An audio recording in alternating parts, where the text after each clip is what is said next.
for the Constitution, the separation of powers, and the rule of law, in striking down the excessive use of nationwide injunctions to interfere with the normal functioning of the executive branch.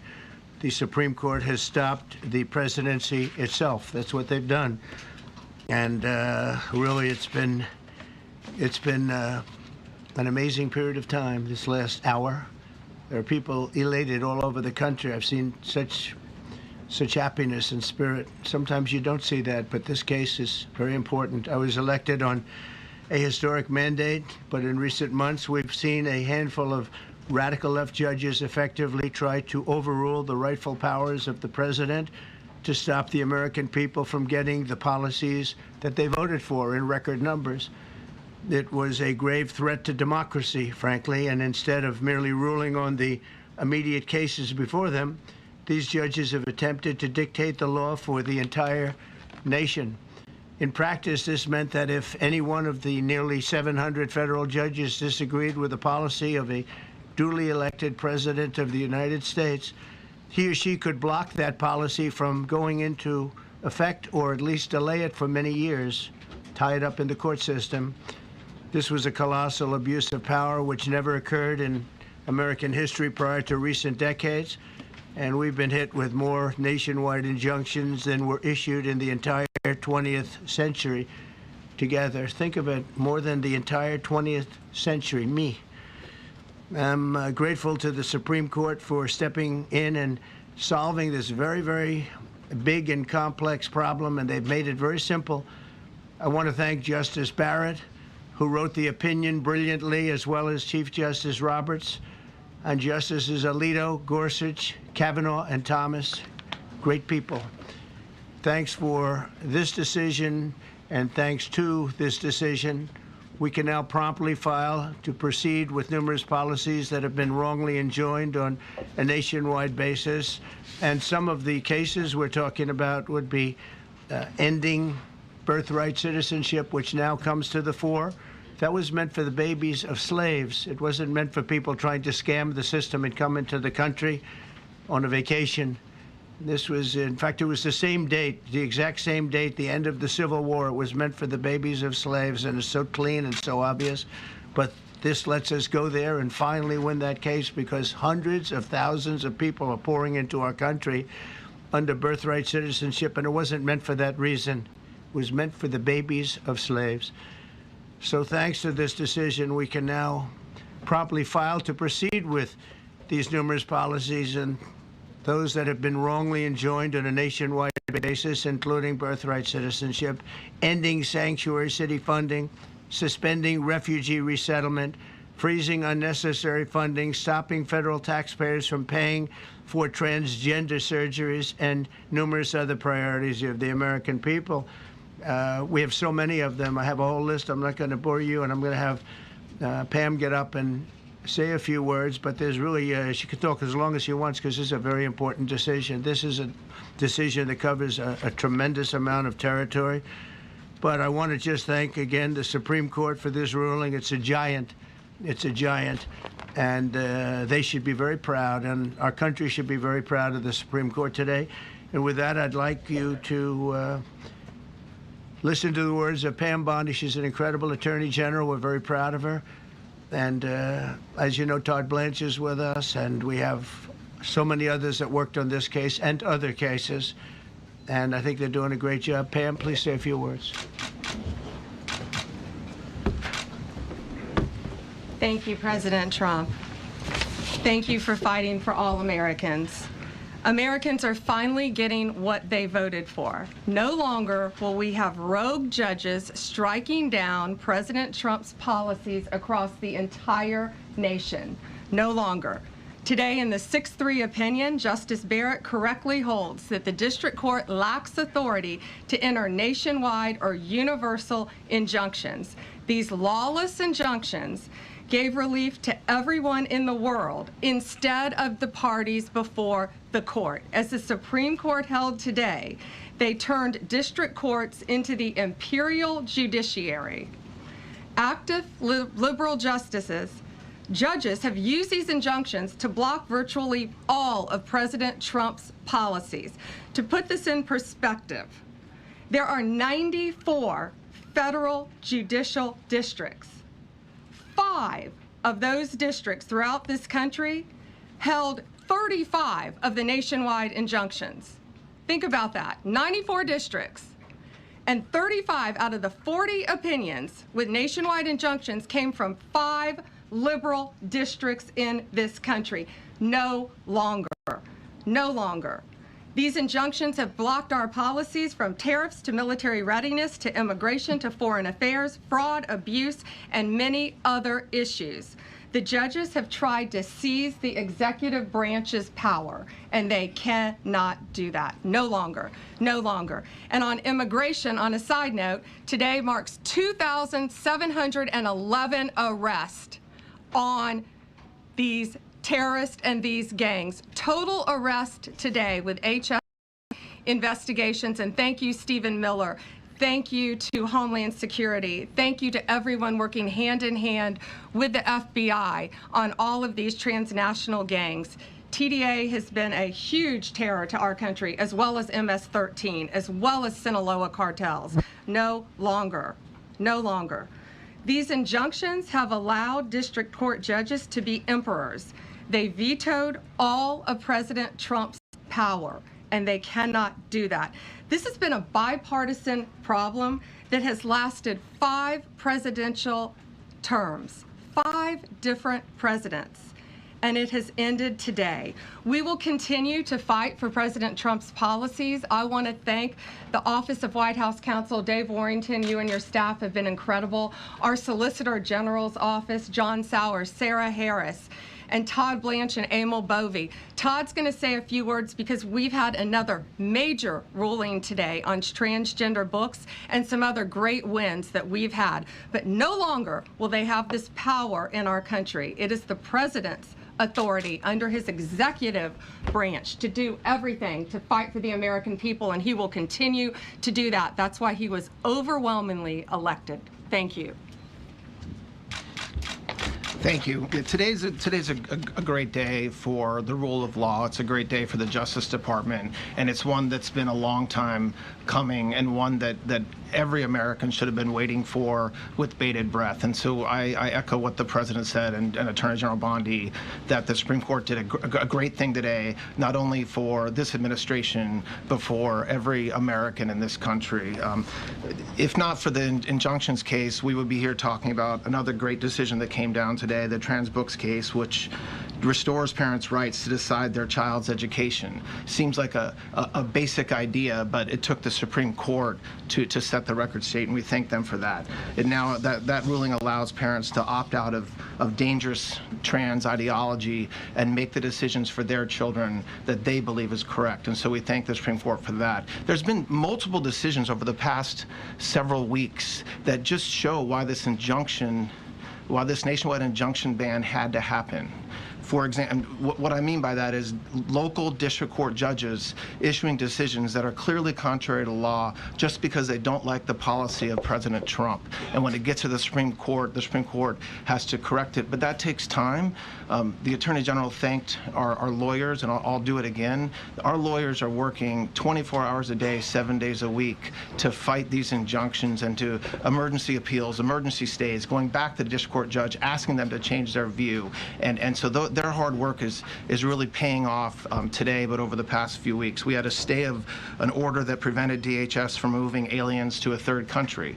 We had a stay of an order that stopped the Department of Defense from implementing military readiness, the EO that President Trump signed. We had another stay of an order forcing reinstatement of fired executive branch employees entirely within the President and Article 2, his right to do. We had a stay of, as you all know, of numerous DOJ cases. And again, every one of those stays requires a tremendous amount of work and effort by the lawyers and the parties involved, and they should be doing other work. They should be doing the work that the President and this administration demands and has a right to demand, and not fighting these local judges who don't make decisions based on the law. They make decisions because they just simply don't agree with the administration's decision about a policy, and that's wrong. Thank you. Any questions? Yes, for Pam, please. Go ahead. Sure. Thank you, Madam Attorney General. So as you know, the Supreme Court did not rule on the underlying constitutionality of the President's birthright citizenship order. So what is the plan now? Are you going to try to implement the EO just in states where there isn't a legal challenge? Yes, so birthright citizenship will be decided in October in the next session by the Supreme Court, unless it comes down in the next few minutes. I guess it could come down. I think they're still deliberating right now on some cases. As you heard, we just got transgender books, which is a huge win. But most likely, that will be decided in October in the next session. However, it indirectly impacts us because, as you correctly pointed out, if there's a birthright citizenship case in Oregon, it will only affect the plaintiff in Oregon, not the entire country. So yes, it's indirectly, but that's pending litigation, and we're waiting on that in the next term. And how concerned are you that the Supreme Court will come back and determine that the executive order is unconstitutional? We're very confident in the Supreme Court. But again, it's pending litigation, and that will directly be determined in October, but it indirectly impacts every case in this country, and we're thrilled with their decision today. Peter. Madam Attorney General, thank you for being here to take our questions. A couple questions to the both of you. The EO had a 30-day grace period before it goes into effect. Is there any thought about trying to make it effective immediately within that period of time?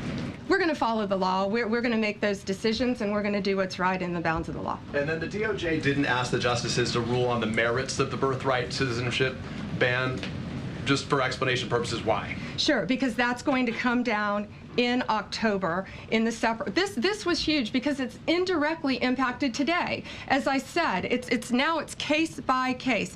Let me reiterate, of the 35 of the 40 nationwide injunctions filed against this president, against his executive authority as President of the United States, 35 of them came from Maryland, D.C., Massachusetts, California, Washington. I mean, that's crazy. These 5 districts. So yes, it indirectly impacts us. It will be a separate decision in October. Next question. Thank you, Mr. President. A question for you, sir. Do you believe this ends the power of the lower court judges to stop your agenda? Do you see this as a full green light for your agenda going forward? Well, you'd have to really speak to the lawyers about that. But this is really also a decision based on common sense. It didn't work the other way. It was a disaster where somebody from a certain location in a very liberal state or a liberal judge or a liberal group of judges could tie up a whole country for years because their decision would sometimes take years to overturn. We've overturned many of the decisions, but it would take years to do it. And we have to act quickly when it comes to illegal immigration. We have murderers, killers, we have drug dealers, we have what they've allowed to come into our country. Should never be forgotten. It should never be forgotten what they've done to our country, and we have to be able to act very quickly, and we're going to do that. Thank you. Just as Amy Coney Barrett, sir, I know that you praised her and her opinion here in this case. She has taken some heat, though, from some of your supporters who have labeled her weak, a squishy, a rattled law professor. What is your take on that? I don't know about that. I just have great respect for her. I always have, and her decision was brilliantly written today. From all accounts, yeah. President Trump, transgender relations. Mr. President, what would you say to Americans who fear that this is more and more concentration of power in the White House and the executive? Well, this really brings back the Constitution. This is what it's all about, and this is really the opposite of that. I mean, the question is fine, but it's the opposite. The Constitution has been brought back. Thank you so much, President Trump. Illegal crossings on the border are 0 now. 0. Does everyone hear that? Trump 2028! Do you intend, President Trump? Who's that guy? I like him. He's working the cameras. With this new reality, President Trump, in the border, do you intend to engage personally with leaders from South America, not only Central America, sure, in order to tackle this situation in a different way, and if you have a perspective of meeting some presidents from South America, as Brazil, for example? Well, you see, as an example, not South America, but NATO over the weekend. Yeah.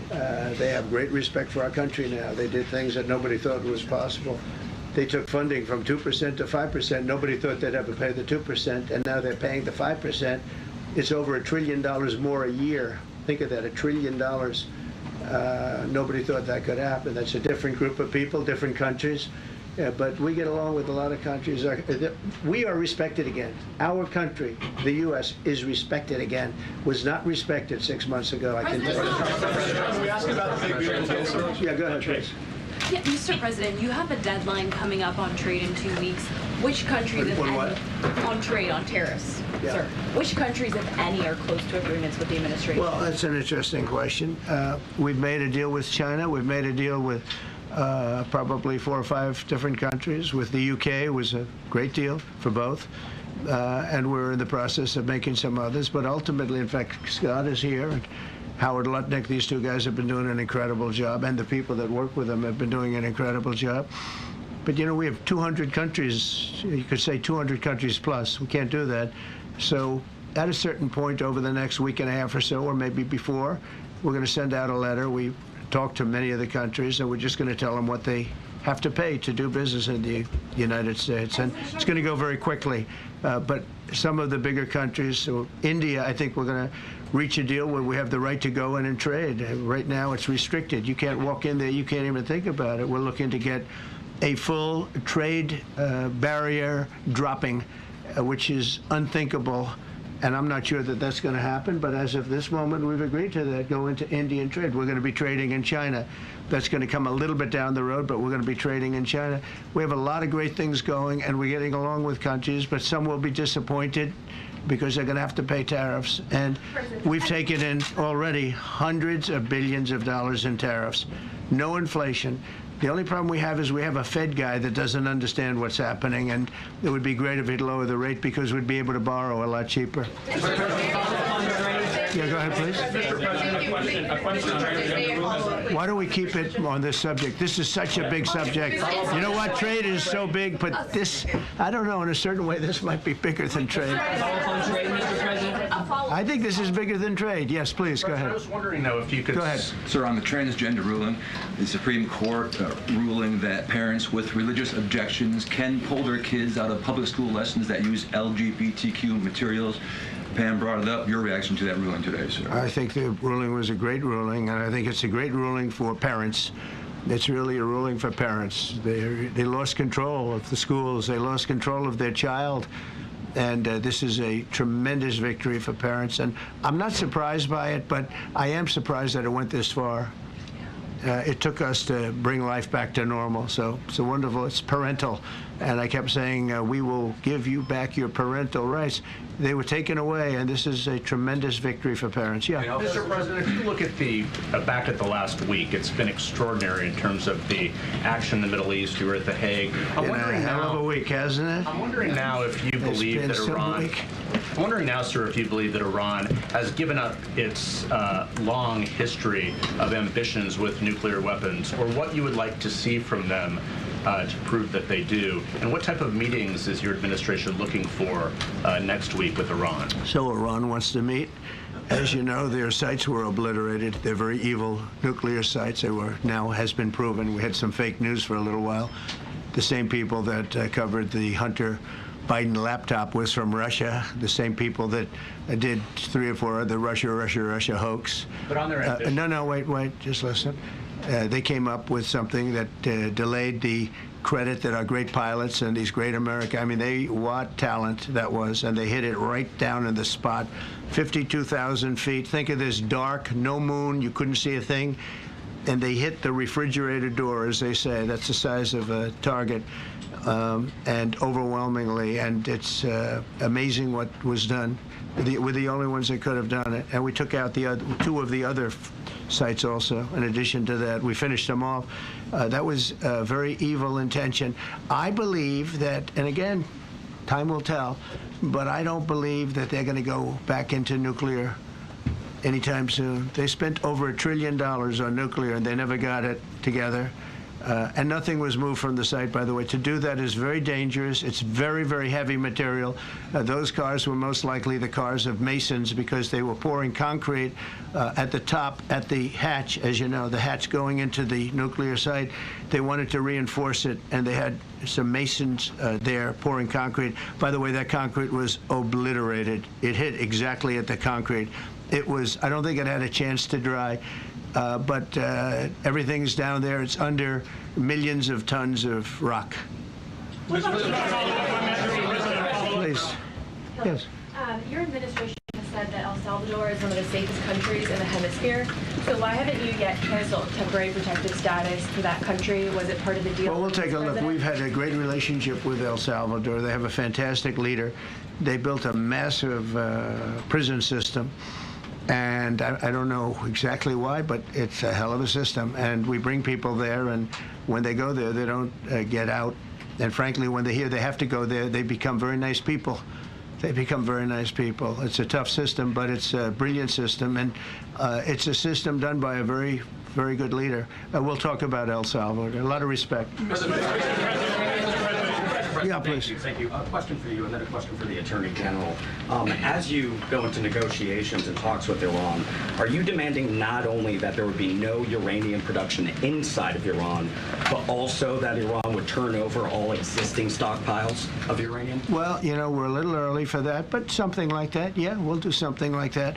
Let me say that I've been saying for 25 years, even as a civilian, you cannot let them have a nuclear weapon, and that's what happened. It's been obliterated. It would be years before they could ever get going, and I really think it's probably the last thing. They have to recover from a hell of a tough war. Would you also be demanding that the IAEA have full rights to inspect in Iran? Or somebody, yeah, or somebody that we respect, and then including ourselves. And a question for both the President and the Attorney General. Under birthright citizenship, if this is implemented, who would be tasked with actually vetting citizenship? And how, like, would this be a situation where you have nurses and doctors checking for citizenship of parents, or? This is all pending litigation. It's going to be decided in October by the Supreme Court, and we'll discuss that after the litigation. If you have an undocumented baby, would that baby then be an enforcement priority? The violent criminals in our country are the priority now. Let me put it in perspective. Today marked the 2,711th arrest in our country of TDA members, just TDA. Everyone in this room agrees they are one of the most violent criminal organizations in the world. And the Biden administration let them walk into our country for the last 4 years. 2,711 of them today have been arrested in our country. That is the priority of Donald Trump. That is the priority of this country, of Homeland Security, of all of our lawyers, of FBI. That's the priority. That will be discussed in October when the Supreme Court hopefully rules in our favor, and we're very confident of that. But you should all feel safer now that President Trump can deport all of these gangs, and not one district court judge can think they're an emperor over this administration and his executive powers, and why the people of the United States elected him. I just might add one thing, and you know, they used birthright citizenship, some of the worst people, some of the cartels, to get people into our country, just so you know. And again, I say, if you look at the end of the Civil War, the 1800s, it was a very turbulent time. If you take the end day, was it 1869 or whatever, but you take that exact day, that's when the case was filed. And the case ended shortly thereafter. This has to do with the babies of slaves, very, very obviously. And I think we're going to win. People didn't, I don't think they went about discussing it right. I came along and we looked and we said, wait a minute, this is wrong. We've been looking at birthright citizenship wrong for years, but they've used it. The cartels have used birthright citizenship to get very bad people in, and what Pam's doing and what Todd and everybody else, what they're doing at DOJ and all over, FBI, ICE, Border Patrol, these are incredible people. They're trying to keep our country safe, and they don't want to have people come in. This is just another way that they get illegal immigrants into our country, and in some cases, very, very bad ones. Go ahead. Thank you, Mr. President. On your tax bill, if I could for a moment, senators are racing to rewrite parts of it right now after the Senate parliamentarian ruled that sections of it were outside of the process that they're using to get this through. Do you think that senators should respect the decisions of the parliamentarian? And what have you personally done in the last 48 hours to try and get Republican senators who are against the bill to a yes? Well, look, it's a great bill. It's a massive tax cut. If it's not approved, your taxes will go up by 68%. Think of that, 68, a record, the highest in the history. The Democrats won't approve it only because politically it's so good for the Republicans. The Democrats aren't approving it. But think of what they're not approving. They're not approving border security. We've done a great job at the border, but we have to add some wall. We have to do, various things. We have no money for that. We have no money for the border. We have no money for so many things. But if the Democrats, it'd be interesting to see if we get any Democrat votes. We should. If I were a Democrat, I would absolutely, maybe Fetterman, because he seems to be the most sensible one lately.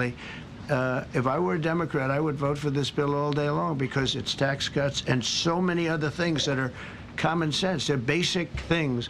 I think they're doing fine. The parliamentarian's been a little difficult. And I would say that I disagree with the parliamentarian on some things, and on other ways he's been fine. But we'll have to see. It's a big issue. I will tell you this: if that bill doesn't pass, the country will get a 68% tax increase. So think of this: you're a Democrat and you vote against it. That means you're voting in favor, because essentially you're voting in favor of the largest tax hike in the history of our country.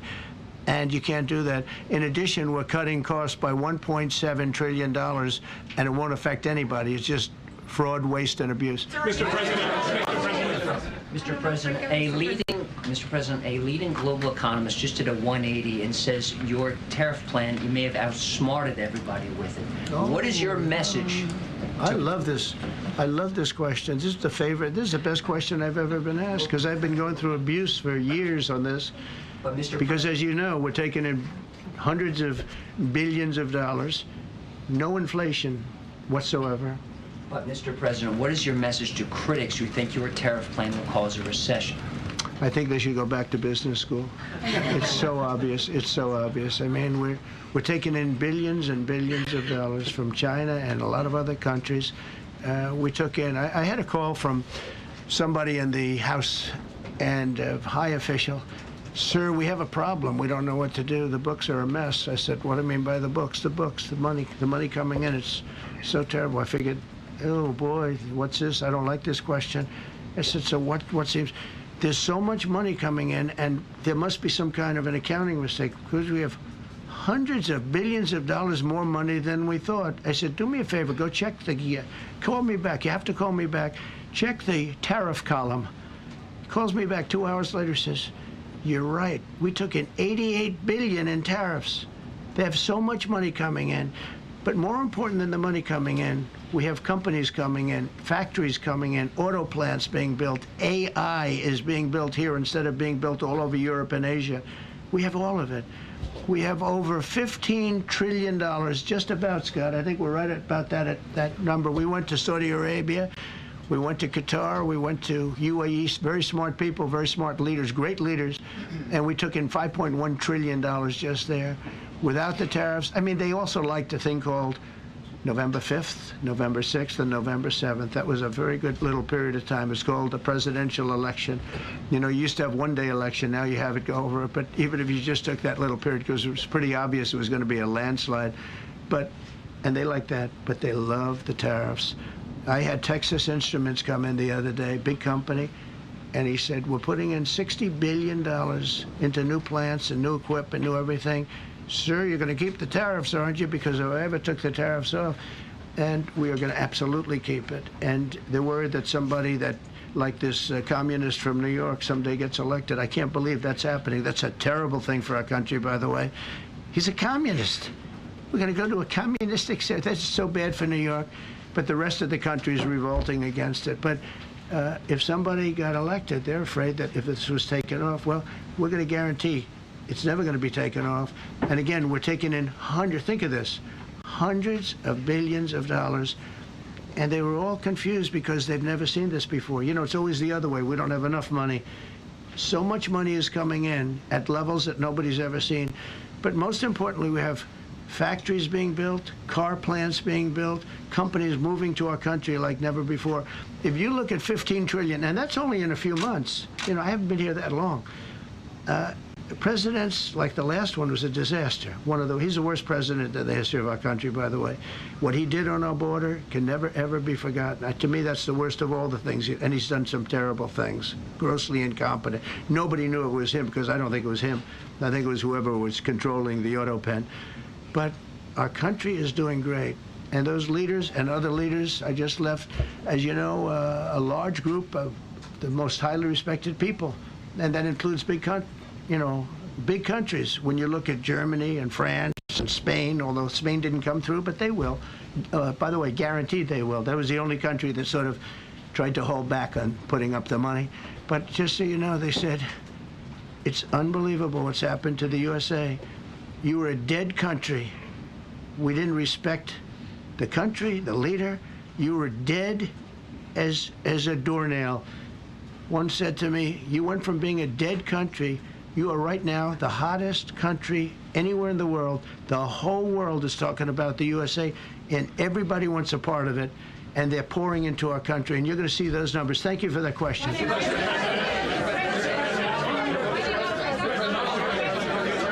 Yeah, go ahead, please. Thank you, Mr. President. I have a question about trade. Secretary Bessent has said that he hopes tariff deals with major partners will be done by Labor Day.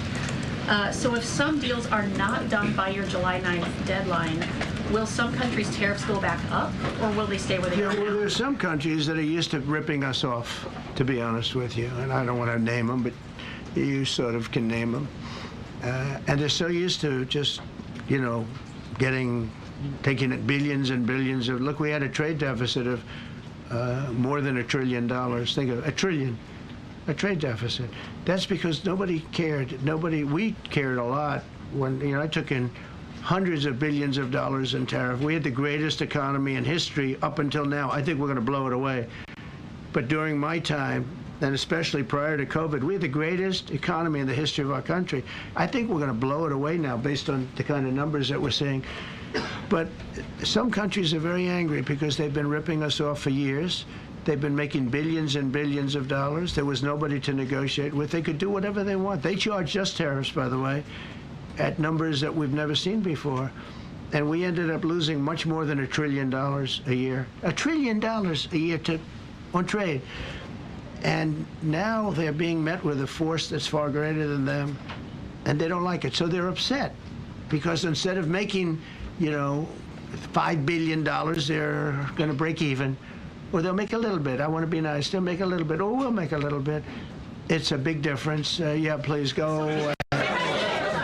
Red dress. On the 2020 election, is there any more information on the special prosecutor? So many Americans still have questions about the 2020 election. And speaking of rogue judges, would you consider appointing somebody at DOJ maybe to investigate the judges that allowed for the political persecution of you, your family, and your supporters during the Biden administration? I love you. Who are you? I'm Kara from Lindell TV. Well, that's just a very nice question. And it's not a setup. I have no idea who you are, but I appreciate that question. All I can say is we're not here for that. I hope so. I hope they're doing a thing because that election was rigged and stolen, and we can't allow that to happen. A lot of people tell me, sir, you just won the greatest election in the history of our country. You won at numbers that won all 7 swing states, won the popular vote, won everything. Sir, go on with your life. And many people that say that, good people, friends of mine, then you have people that say that same thing, go on with your life, but you have to find out what happened because you can't let that happen again. Look at what this lunatic did. Look at what he did.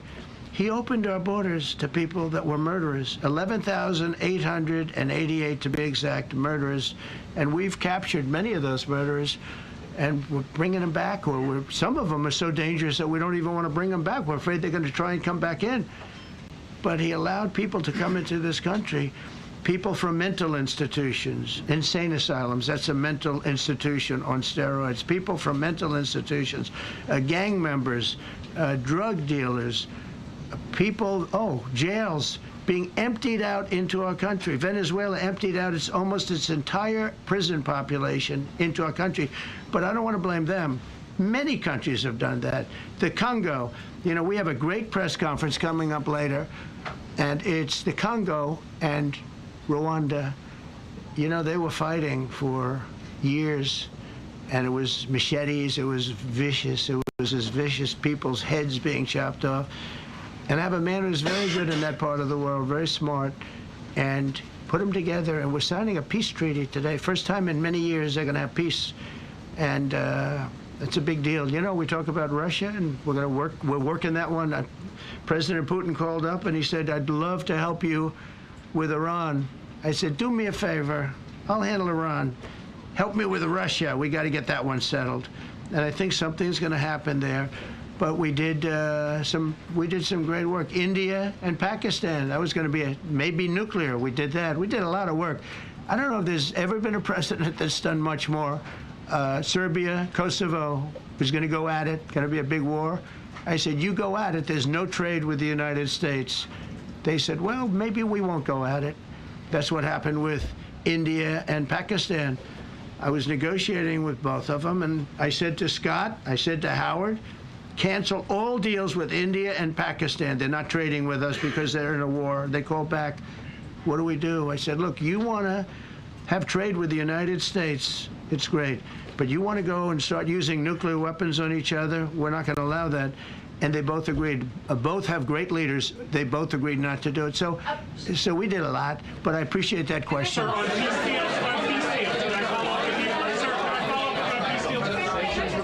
Thank you so much. Thank you, Mr. President. Thank you, Mr. President.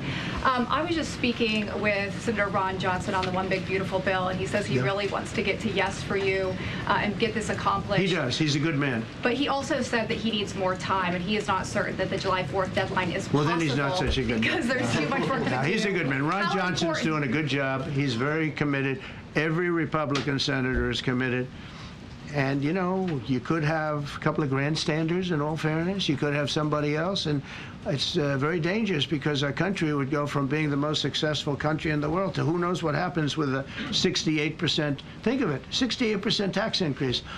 That was given by the Democrats because they like high taxes. I don't know what happened. You know, all my life, I'd grow up and I'd watch politicians talking. I'd say, oh, that's fun. And they were always saying, we will cut your taxes. We will cut your tax. I never heard it. They say, we will raise your taxes. And they elect people like this guy in New York that maybe has a chance. I find it hard to believe, but he maybe has a chance. They want to raise your taxes. So they want to see a 68% tax increase. That's more money than anybody could afford. You'd go into a depression if that ever happened. So I think there's a lot of pressure to get that approved. Is the July 4th deadline to you?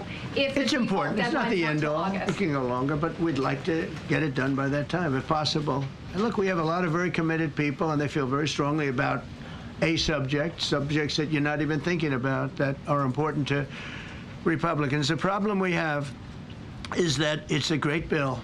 It's a popular bill, but we'll get no Democrats only because they don't want to vote for Trump. If that bill was their bill, oh, they would be so happy. It's so great for our military. It's great for everything. And they would normally vote, but because their hatred of Trump, they have Trump derangement syndrome at levels never seen before.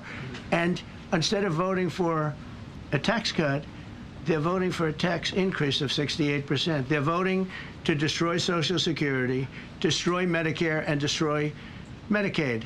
And we're voting to make them perfect and to make them better, make them stronger and better. They're going to destroy Medicaid, and they're going to destroy Medicare, and Social Security will follow.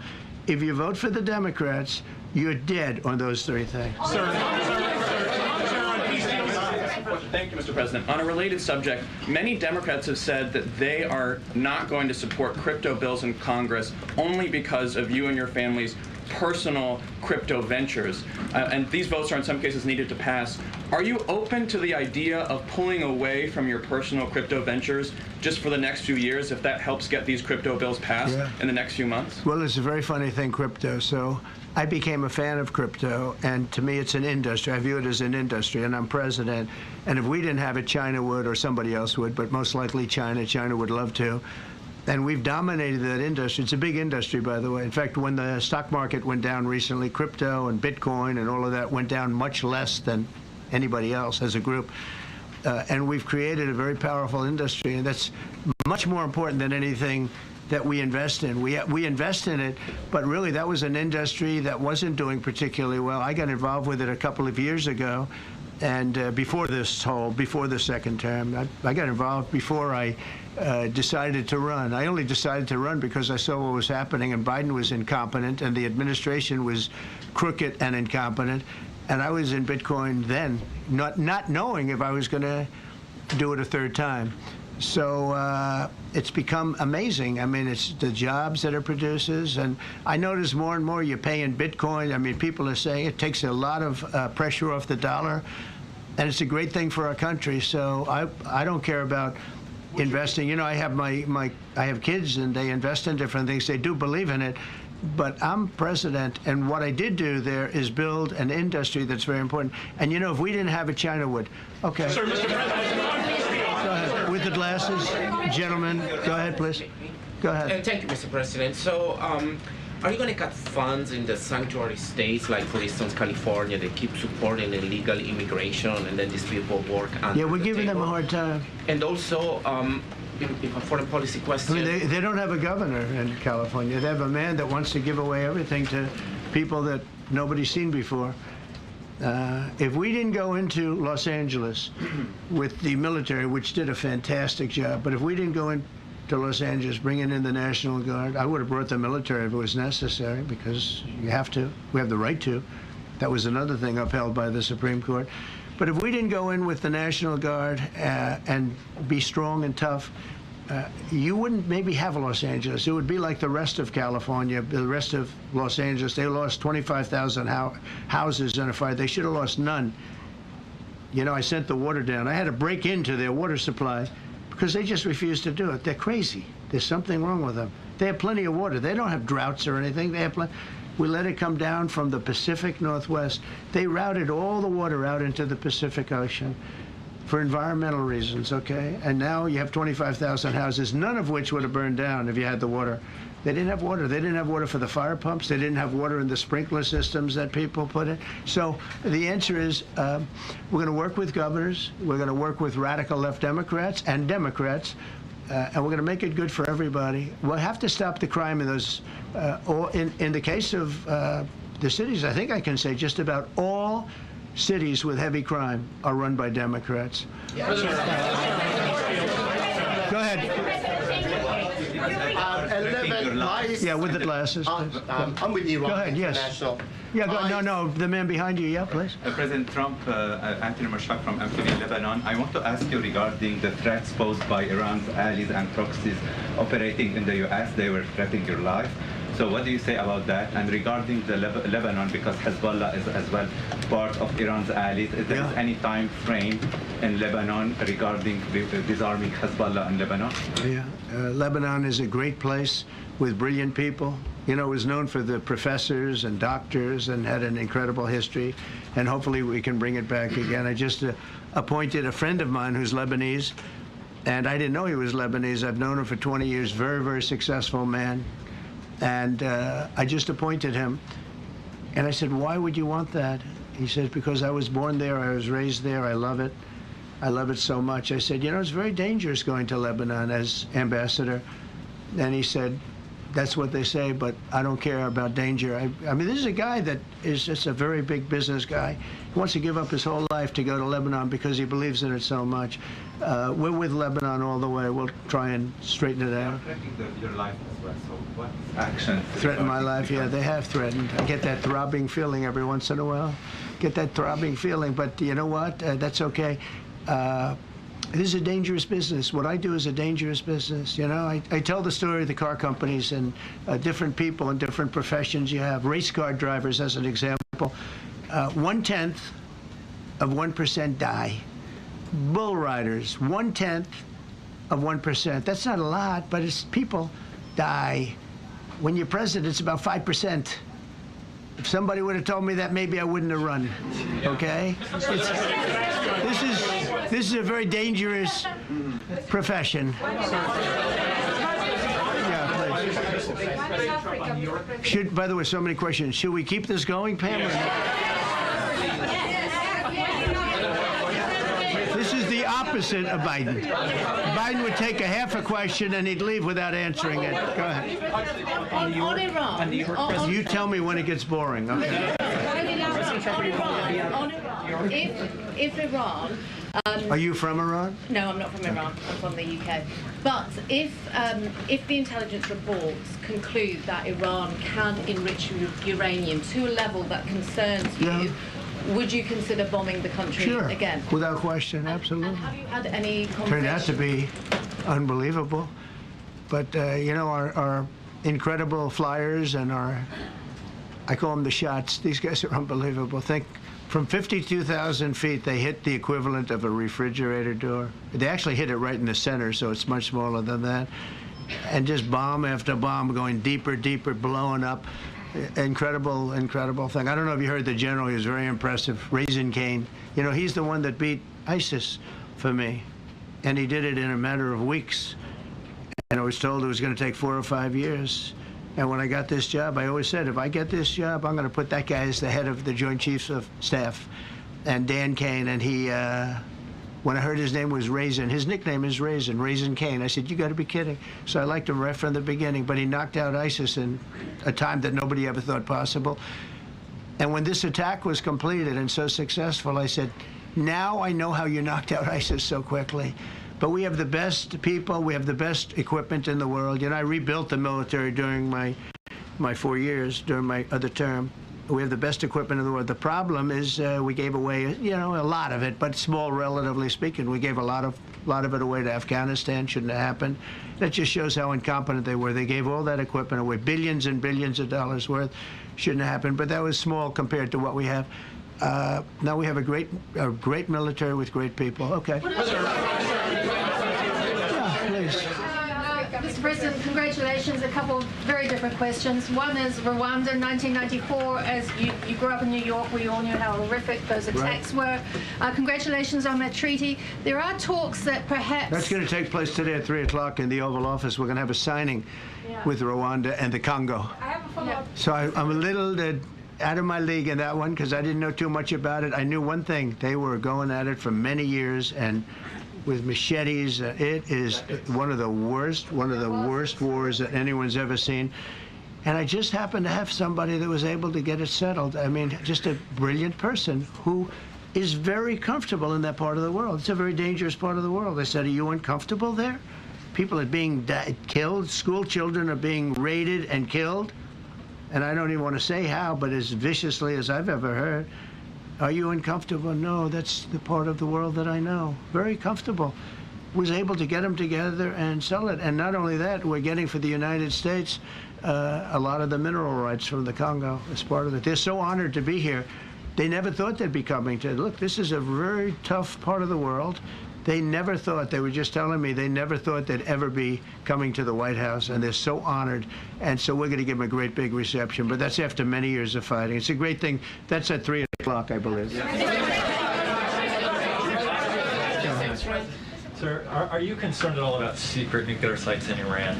You talked about maybe just secret nuclear sites? Yes, that there might be some that not really. Can I tell you? They're exhausted.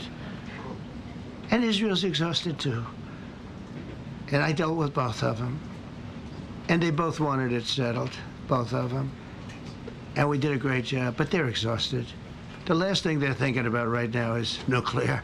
You know what they're thinking of? They're thinking about tomorrow, trying to live. It's such a mess. It's such a mess. The place was bombed to hell. And no, I'm not worried about it at all. And I'm putting out a little statement. I'm going to respond to the Ayatollah's statement yesterday that we won the war. Oh, God, we won the war. And I said, look, you're a man of great faith, a man who's highly respected in this country. You have to tell the truth. You got beat to hell. And Israel was beat up, too. They were both beat up. And it was a great time to end it. It was quick. They got the hate out. There was a lot of hate, a lot of hate. It would be great if they didn't have that hate. But the last thing they're thinking about is nuclear weapons right now. Please. Thank you, Mr. President. Iris Tao with NTD Research Media with the Epoch Times. Thank you so much for doing this. It's very refreshing for all of us here, It's a good group. in this room. It's refreshing? Very refreshing. Yes, we have to have this and, for the past I understand what you mean. So thank you so much for coming out here. Other than Caroline's done a great job. Yes, sure. You're referring to the past administration, not to Caroline, right? Yes. Back to the ruling today, if you don't mind. So you have always talked about winning for the American people. Right. How do you think today's ruling will enable you to further deliver for American families and workers across the country, not only when it comes to immigration, but also when it comes to trade, energy? What actions are most eager to move forward Well, I think now? taking power away from these absolutely crazy radical left judges is a tremendous. This is such a big day. This is such a big day. It's like. It's sort of sad because we're doing the signing at 3 o'clock, and this may very well dominate the signing of a big war that was going on and really affecting the continent of. Think of it, the entire continent of Africa was being affected, and we're settling that war today, and this will probably be a headline. But this is a very big moment, and it gives power back to people that should have it, including Congress, including the presidency, and it only takes bad power away from judges. It really doesn't take power. It takes bad power, sick power, and unfair power. And it's really going to be, this is a very monumental decision. Yeah, please. Yes, President, thank you very much. On July 9th, is that July 9th date set for tariffs to snap back, or could there be a... We can do whatever we want. We could extend it. We could make it shorter. I'd like to make it shorter. I'd like to just send letters out to everybody. Congratulations, you're paying 25%. He doesn't want, he's a much nicer person than I am. Go ahead, do you finish it up? Who are you considering for the Federal Reserve then? And are you speeding up that process? I see Secretary. Oh, he's terrible. He's terrible. I mean, I have a list of things. We're like 38 on the list. We pay, Cameroon and different places are paying the same as us. Because, you have somebody sets a rate at 4% or 4.5%. It's hard to go out and say we should be paying 1% when you have your so-called experts doing it. And the sad part is, as per the question that you asked about tariffs, we've had the tariffs, and we have less inflation than we had before. What we have is a hell of a lot more money, a hell of a lot more income, and we shouldn't be paying a rate like that. In other words, when we pay a rate, I'll tell you, each point is the equivalent of $300 billion. So if we had it down 3 points, because I think we should be at 1, you have Switzerland is at 0.25, in other words, 25% of 1%. And they're the #1 right now, but we should be the #1. And soon you're going to have, I think, you're going to have where the people will pay will pay, like we had a few years ago, where you put up money, you loan money, and I mean, you actually, instead of paying, you get paid. I love that. I don't know if it's any good, but I love it, where you put up money and you get paid. But we should be in a category. So we should be at the top of the list, not toward the bottom of the list. But we have a man who's not a smart man, and he probably has Trump derangement syndrome. And he's just not a smart person. What he's doing, though, he's hurting us for years to come. Because if we borrow money at 2 points higher than we should be paying, that's $600 billion. Wouldn't you say those numbers are about right, Scott?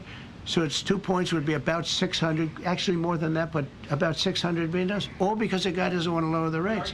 He's doing the service, a very and then he goes up and talks about, I'd like to see costs come down. He gets up and he does his little thing for 5 minutes, and he goes out and he goes back to the beach. He goes, I'd like to see costs come down.